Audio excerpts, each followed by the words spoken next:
তো আসসালামু আলাইকুম এভরিওয়ান, তোমরা সবাই কেমন আছো? আশা করি ভালো আছো আর আমি অনেক ভালো আছি। ঘুম থেকে উঠে বিছানাগুলো ফ্রেশ করে এদিকে পাখাটাকে মুছিয়ে নিচ্ছি। যেহেতু রাস্তার একদম পাশে বাড়ি, প্রচন্ড ধুলো হয়, এগুলো রোজই করতে হয়। তারপরে এদিকে ঘরটাকে ঝাঁট দিয়ে নিই। কিছু কি রান্না করবো সেটাই বুঝতে পারছিলাম না। চলে গেলাম আমাদের ছাদ বাগানে। তো এই উচ্ছে গাছটা আমি বসিয়েছিলাম, বুঝতে পারিনি এতগুলো উচ্ছে হবে। তো এই উচ্ছেগুলো কিছুটা তুলে নেব। আর দেখতে খুবই সুন্দর লাগছিল ছোট ছোটোর মধ্যে। আর দুটো বেগুনও হয়েছে, বেগুনগুলোও তুলে নেব। দেখো আমার সাথে সাথে আমার আজমা তো আমার সাথে হেল্প করছিল। তো বেগুনগুলোকে আমি তুলে নিয়েছি।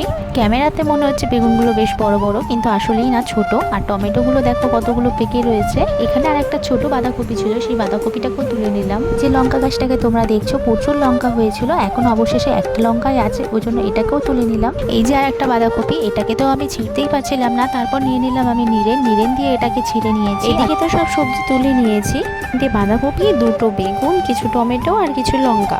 আজকে দুপুরে আমি এগুলোই রান্না করব।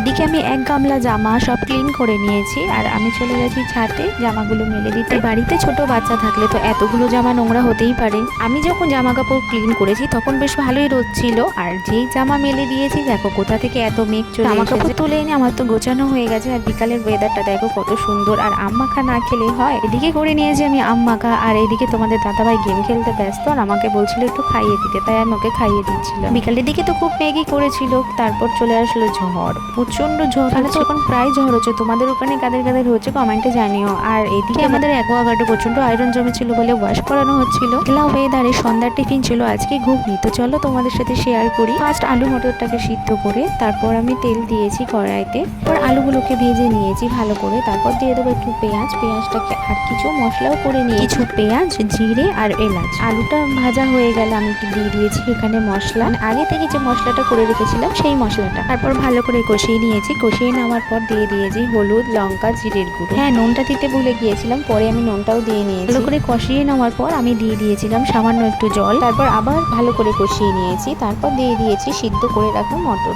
তারপর আবারও কষিয়ে নিয়েছি। ঘুগনি তোমাদের কার কার খেতে ভালো লাগে কমেন্টে জানিও। আর আমার ভিডিওগুলো দেখতে তোমাদের কেমন লাগে সেটাও কমেন্টে জানিও। আমার ঘুগনি প্রায় হয়ে এসেছে, আর আমি এখানে দিয়ে দিয়েছি একটু চানা মশলা। সন্ধে আমরা সবাই মিলে খাওয়া হয়ে গেছে। তো আজকের ভিডিওটা এইটুকু, দেখা হবে নেক্সট ভিডিও।